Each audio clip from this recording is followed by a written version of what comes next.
Hi friends, எல்லாருக்கும் வணக்கம். எல்லாரும் எப்படி இருக்கீங்க? நல்லா இருக்கீங்களா? Welcome to Shakti Saravana YouTube channel. இன்னைக்கு வந்து ஆடி செவ்வாய்ங்க.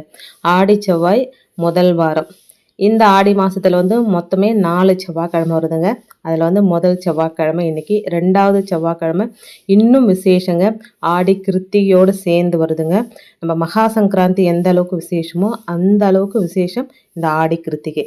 இப்போ காலையில் எழுந்து அழகாக சுத்தபத்தமாக குளிச்சுட்டு நிலவாசலில் வந்து மஞ்சள் தண்ணி தெளிச்சுட்டு நிலவாசலில் ஒரு தீபம் ஏற்றி வச்சுட்டு எப்பவும் போல் முருகர் வழிபாடு எப்படி செஞ்சுக்கணும் அதே மாதிரி செஞ்சுக்கிறேன். கூட மகாலட்சுமி தாயார் வழிபாடும் இன்றைக்கி ரொம்ப விசேஷங்க. செவ்வாய்க்கிழமை அப்படின்னா முருகப்பெருமானுக்கு அம்மனுக்கு மட்டும் இல்லைங்க, மகாலட்சுமி தாயாருக்கும் உகந்தது தான். அதுவும் இந்த ஆடி மாதத்தில் வர செவ்வாய்க்கிழமை ரொம்ப ரொம்ப மகாலட்சுமி தாயாருக்கு உகந்த நாளுங்க. பூக்கள் எல்லாம் கொஞ்சம் கம்மியாக இருக்குங்க.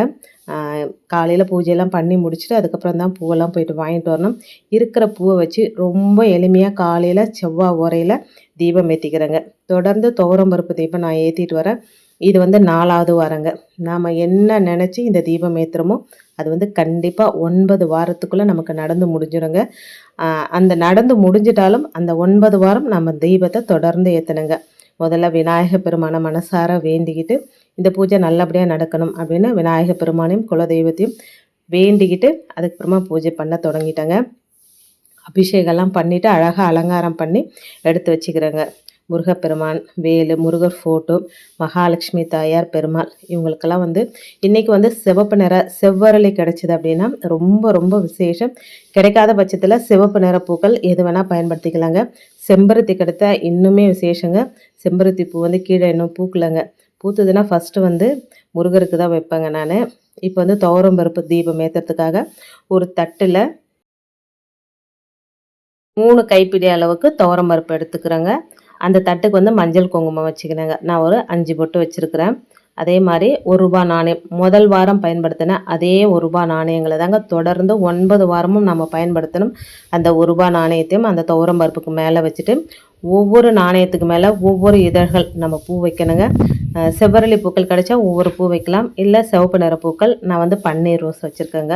அதுக்கு நடுவில் ஒரு அகல் தீபம், அகல் தீபத்துக்கு மஞ்சள் குங்குமம் வச்சுட்டு நல்லெண்ணெய் அப்படி இல்லைன்னா நெய் விட்டு நம்ம தீபம் ஏற்றலாங்க. நான் நல்லெண்ணெய் விட்டுட்டு அதில் வந்து ஒரு பிஞ்ச் அளவுக்கு ஜவ்வாது பவுடர் மிக்ஸ் பண்ணி சிவப்பு கலர் திரி போட்டு தீபம் ஏற்றிக்கலாங்க. இந்த தீபத்தை நம்ம ஏற்றும் போது கண்டிப்பாக நல்ல ஒரு பாசிட்டிவான விஷயங்கள் நமக்கு நடக்குங்க. நீங்கள் இதுவரையும் ஏற்றலைன்னா கண்டிப்பாக ஒரு தடவை முருகப்பெருமானை நம்பி இந்த தீபம் ஏற்றுங்க. உங்கள் வாழ்க்கையில் அதிசயத்தக்க மாற்றங்கள் நடக்குங்க. இது வந்து உண்மையான ஒரு விஷயங்க. நிறைய பேர் ஏற்றி நல்ல பலன் கண்டிருக்கிறாங்க. ட்ரை பண்ணி பாருங்கள். நம்பிக்கை இருந்தால் ட்ரை பண்ணி பாருங்கள். இப்போ வந்து எல்லாமே ரெடி பண்ணி வச்சுட்டேங்க. இப்போ விநாயகர் பெருமானுக்கு முன்னாடி வெத்தலை பாக்கு, வாழைப்பழம்லாம் போய்ட்டு வாங்கின்னு வரணுங்க. ஒரு பூ மட்டும் வச்சுருங்க. நெய்வேத்தியமாக என்ன வச்சுருக்குறோம் அப்படின்னா ஏலக்காய், கல்கண்டு சேர்த்த பால் வந்து இன்றைக்கி நெய்வேத்தியமாக வச்சுருக்கேங்க. பணம் தொடர்பான எல்லா பிரச்சனைகளுக்கும் தீர்வு தரக்கூடிய தெய்வம் யாருன்னா மகாலட்சுமி தாயார் தாங்க. அப்படிப்பட்ட மகாலட்சுமி தாயாரை நம்ம ஆடி மாதத்தில் வரக்கூடிய முதல் செவ்வாய்க்கிழமை அன்னைக்கு வழிபாடு செஞ்சோம் அப்படின்னா கடன் தொடர்பான எல்லா பிரச்சனைகளும், அதாவது கடன் கொடுத்ததால் ஏற்பட்ட பிரச்சனைகளாக இருந்தாலும் சரி, கடன் வாங்கியதால் ஏற்பட்ட பிரச்சனைகளாக இருந்தாலும் சரிங்க, அதெல்லாமே தீருங்க.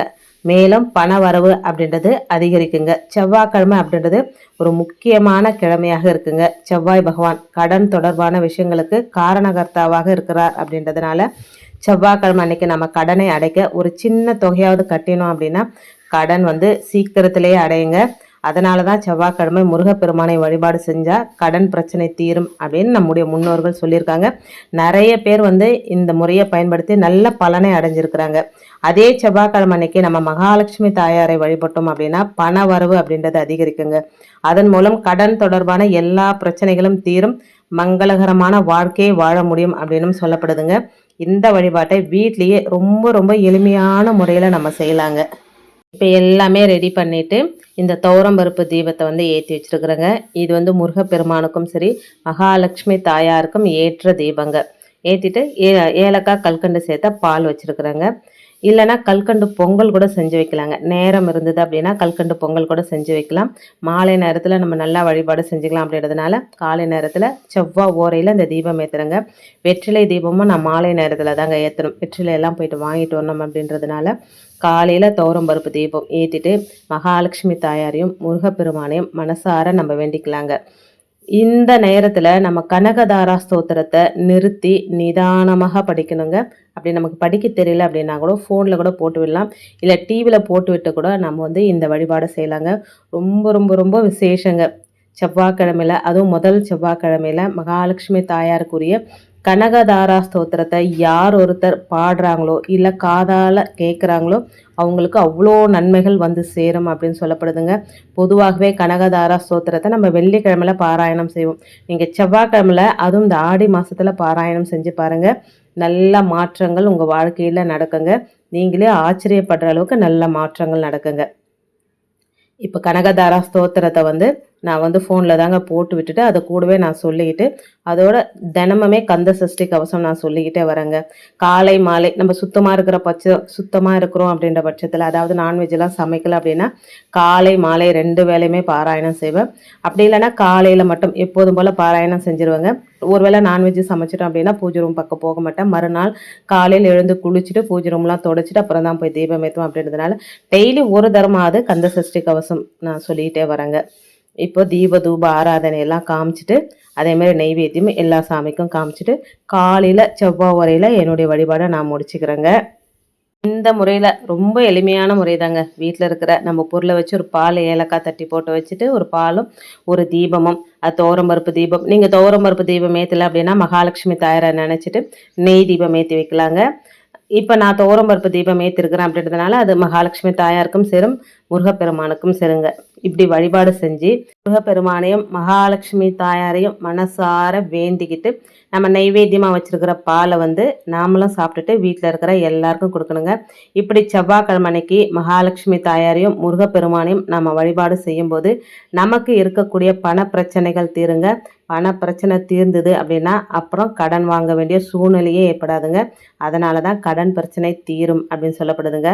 முருகப்பெருமானோட கடைக்கண் பார்வையும் மகாலட்சுமி தாயாரோட கடைக்கண் பார்வையும் நம்ம மேலே ஒரே ஒரு துளி பட்டா கூட போதுங்க, நம்மக்கிட்ட இருக்கிற எல்லா பிரச்சனைகளும் தீர்ந்துடுங்க. இப்போ இவங்களை வழிபாடு செய்யணும் அப்படின்னு நினைக்கிறதே நமக்கு வந்து அவங்க கொடுக்குற ஒரு வரப்பிரசாதம் அப்படின்னு தான் சொல்லலாம். எந்த ஒரு வழிபாடாக இருந்தாலும் சரி, எந்த ஒரு பூஜையாக இருந்தாலும் சரி, அவங்களோட அனுமதி இல்லாமல் அவங்களுக்கான வழிபாட்டு முறைகளை நம்மளால் செய்யவே முடியாதுங்க. இது என்னோட ஆணைத்தரமான ஒரு நம்பிக்கைங்க. ரொம்ப எளிமையான இந்த வழிபாட்டை முழு மனதோடு மகாலட்சுமி தாயாரையும் முருகப்பெருமானையும் நினைத்து செய்ய பணம் மற்றும் கடன் தொடர்பான எல்லா பிரச்சனைகளும் நீங்குங்க.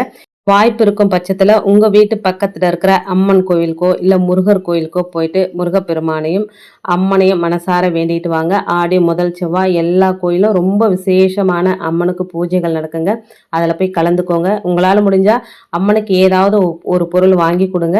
அம்மன் கோயிலுக்கு போகிறீங்க அப்படின்னா ஒரு எலுமிச்சம்பழத்தை வாங்கி கொடுத்துட்டு அதை கொண்டு வந்து உங்கள் பூஜை அறையில் வைங்க. அந்த அம்மனே நமக்கு காவலாக வந்திருப்பாங்க அப்படின்னு சொல்லப்படுதுங்க.